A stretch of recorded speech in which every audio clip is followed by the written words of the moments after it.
we start small. And then, honestly, noong time na yon, when I was 18 years old, I only had a 20,000 capital. Yung 20,000 na capital yon, dude, would you believe? Talagang ampaw lang yun, ah. Regalo ko yun lahat. Debo ko, mga inipon ko yun lahat. Parang sabi ko, sige, try na lang natin. Because I think, noong time na yon, paano ko hihingi ng funds sa parents ko? Magbe-business na ako, magbabuy and sell ako. Talagang uunahan ka ng, safe ba yan? Ingat ka, baka ikaw naman ang maloko. Di ba?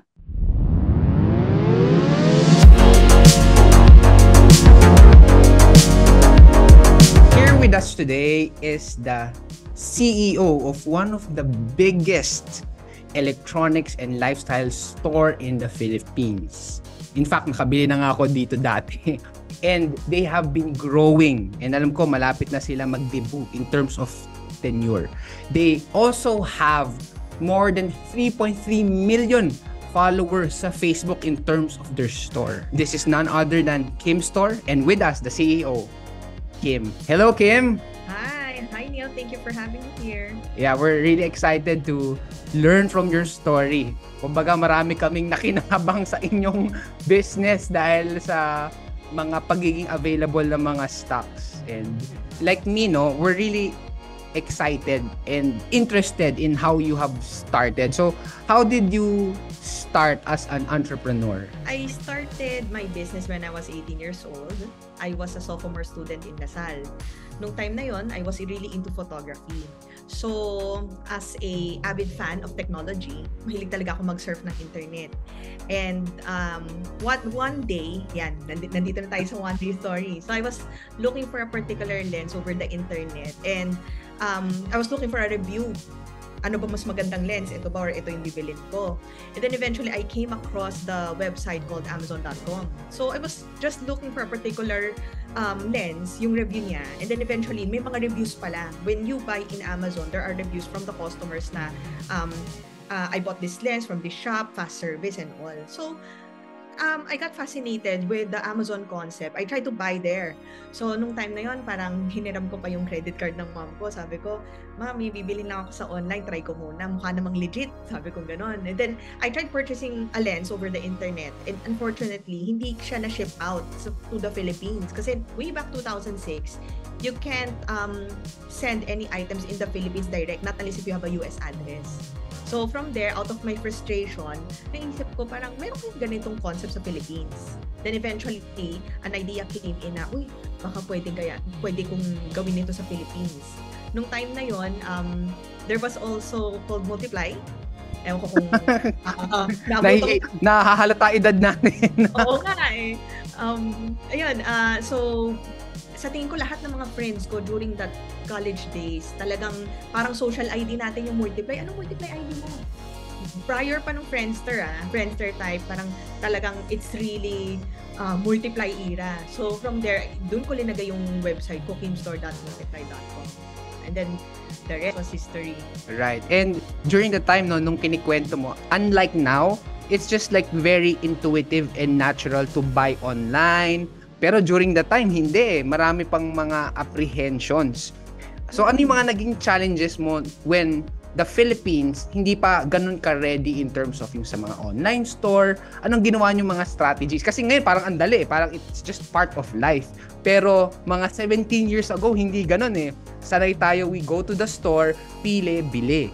What did you do? I put up the website, kimstore.multiply.com. Nag-aral pa ako ng CMS. No? Sabi ko, paano kaya customize ng Multiply website? No? Kasi usually, ang ginagawa ko, nagbablog lang ako doon, ina-upload ko lang yung mga photos ko.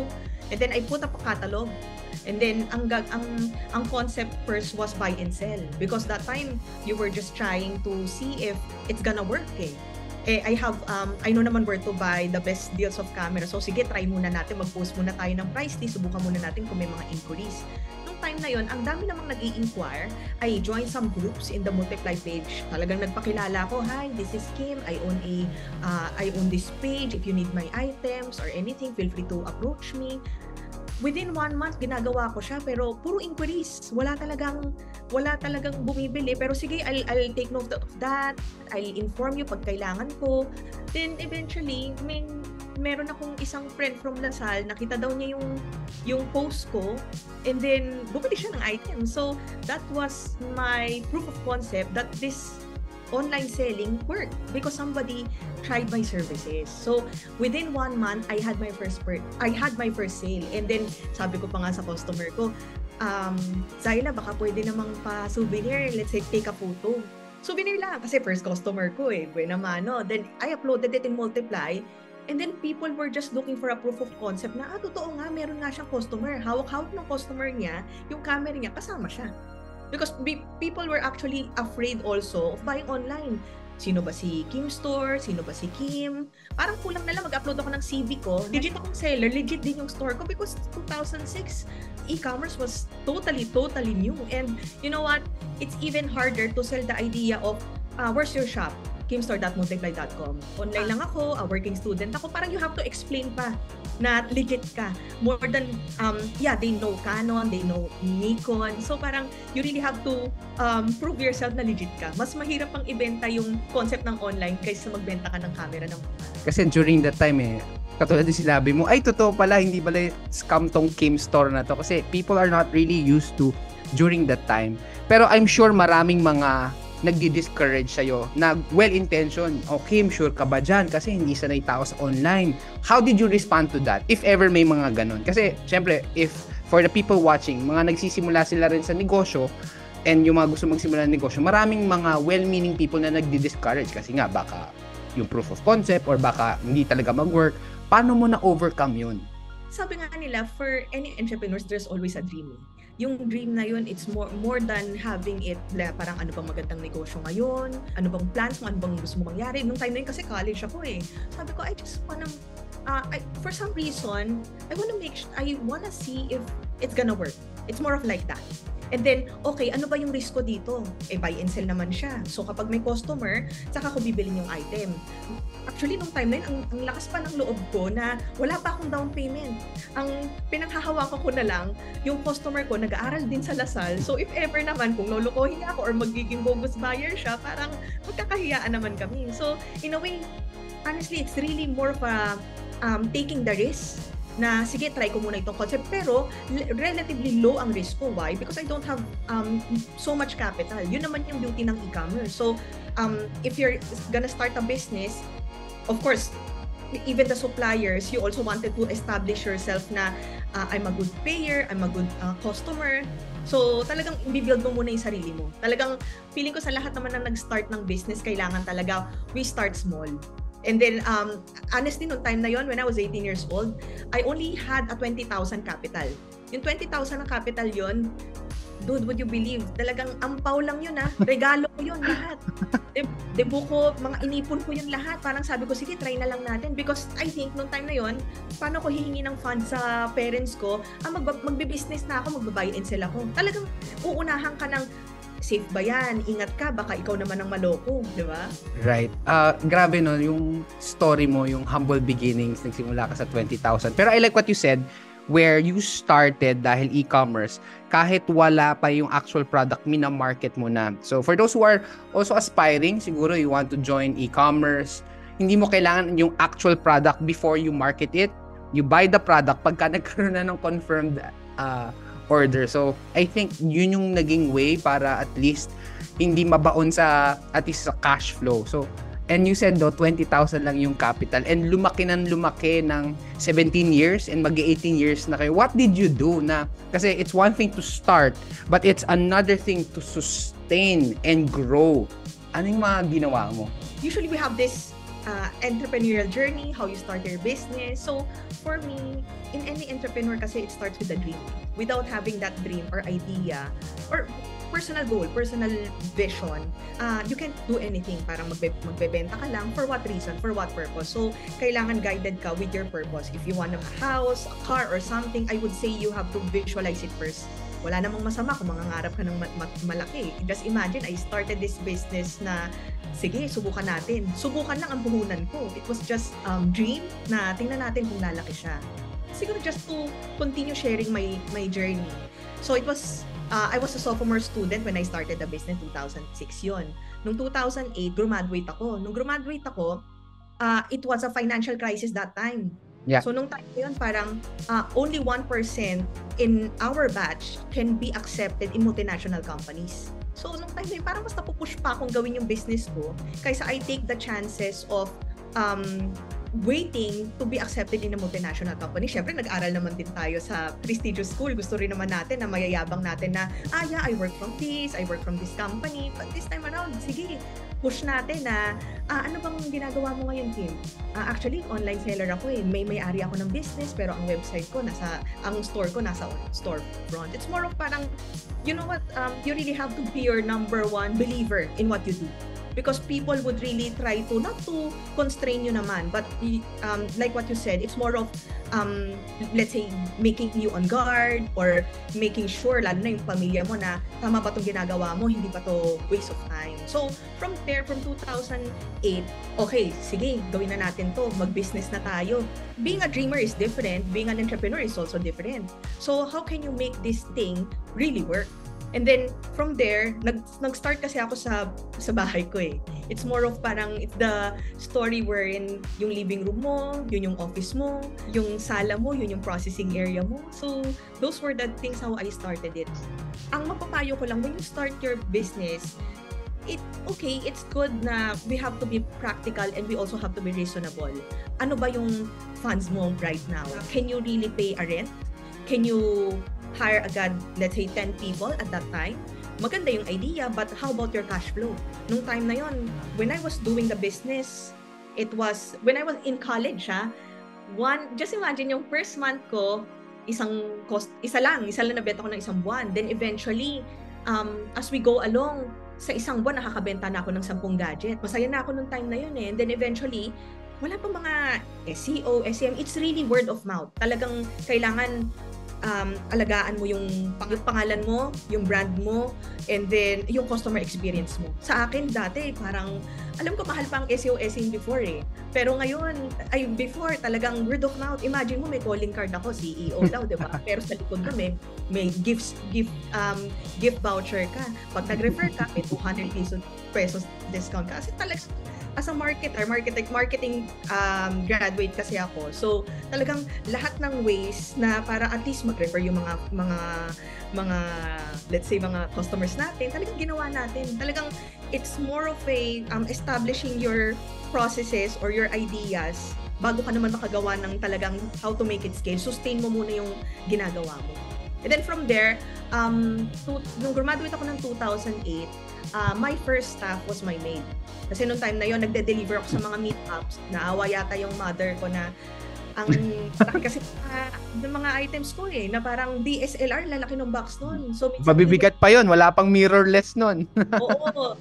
You know what, nung nag-LRT, MRT ako, pumipila pa nga ako dun sa may pregnant eh. So, PWD kasi sikip-sikip ng LRT, you bring those stuff, kasama ko pa yung yaya ko, and then when I do meetups, talagang parang, ikaw ba yung ka-meetup? Parang sobrang bata mo naman.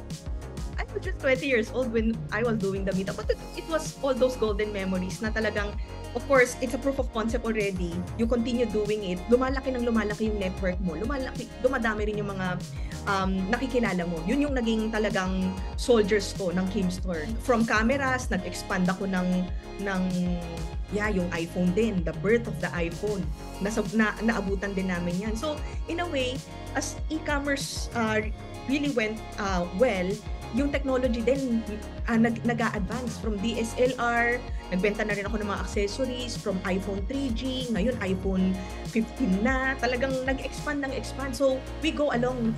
It was very fortunate na lumalaki ang e-commerce, lumalaki rin yung of course, yung advancement ng technology. Ang ganda nung sinabi mo, no, na you started from yung iPhone na unang-una, and now, iPhone 15 Pro Max.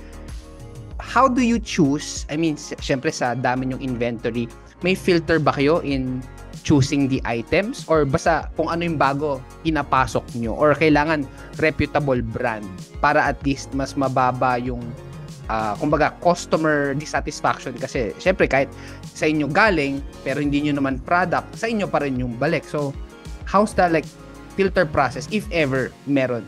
Okay, as a retailer, very important kasi yung brand na kinikerry mo. Especially, you also have to ask, what is the warranty terms? Of course, as a retailer, importante yung brand reputation natin eh. And of course, yung brands din, ano ba yung mga hinahanap talaga ng customer.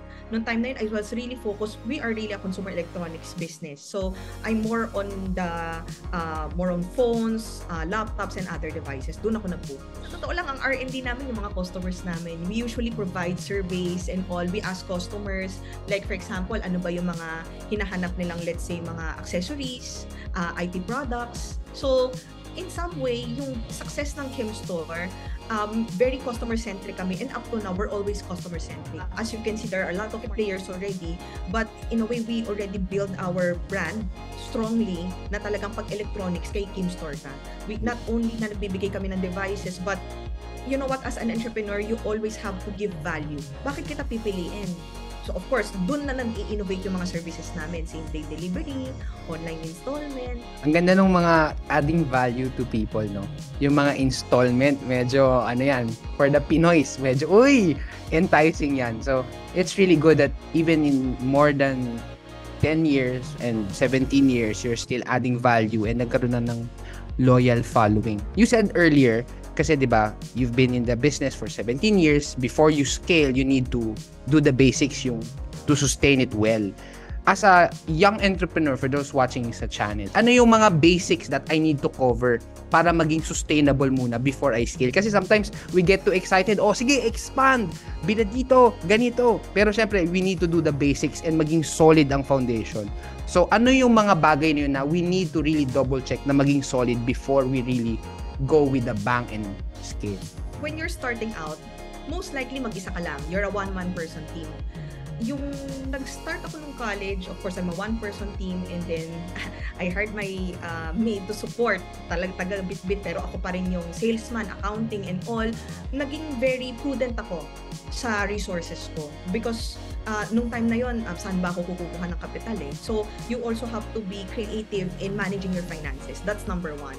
If you think nung time na yon na hindi ka pa, you can't really move out from your house to do your business, be reasonable. Yung iba kasi parang lilipat na, mag-e-expand agad, lilipat agad ng bahay. Pero just imagine, kung wala kang 2 years, let's say 2 years fund to pay your rent, that's one thing to think about. Another is, let's say, yung sa akin sobrang practical lang yung approach ko nung time na yon. Nung nag-hire na ako ng 2 telesupport, inisip ko lang, kaya ko ba bayaran yung sahod niya in the next 2 years? 2 years ako before, hindi siya 1 year, 2 years, para ma-ensure ko na kahit ano mangyari sa business ko, cargo ko na yung tao ko eh. So, siguraduhin ko lang na talagang meron akong pang-fund sa kanya. Nung time na na-measure ko na siya na, kaya na to. So, from there, doon ako nag-hire. Nag-hire ako very practical lang. What do I need? Telesupport? What do I need? Let's say taga-deliver, para makapag-focus ako dun sa strategy. So, in a way, ina-adjust mo rin siya na, I think, these entrepreneurs would relate on this. One-man team lang ako nagpapak, ako nag-check sa bangko kung talagang pumasok yung pera. Pero tama ka, kailan mo masasabi na it's that time where you, let's say, medyo sustainable na yung ginagawa mo or medyo stable na. Ako, for me, talagang you always check your cash flow. If you see na, parang hindi pa ako maka-move out, hindi pa ako makabayad, I would suggest na just continue what you're doing. Medyo baka siguro yung ROI mo, if my ROI, buy and sell lang ako, wala akong masyadong capital eh. Took me, let's say, come to think of it, it's really no inventory. It's inventory free. So, it's easy for me to move. Yun naman yung beauty ng e-commerce na ngayon, ang uso ngayon, dropshipping na, right? So, pwedeng walang puhunan, magpapakonsign sa'yo, bebenta mo lang sa online. So, parang tayo, mga online marketers din tayo. In terms of sustainability, I feel like it depends on your stages. From 2006 to 2011, nag 5 years yung business ko. Okay naman ako, happy nga ako eh. Imagine mo, wala pa mga SEO, SEM, honestly. It's more of nagso-social media marketing ako, and then word of mouth, that was my real marketing. Yung talagang, may murang gadget daw dito ka bumili kay Kim. Kim na nga, hindi ko pa sila kilala eh. Na, bili ka kay Kim, mura yan, sure yan, ano yan, legit yan. Laging ganon yung concept nila.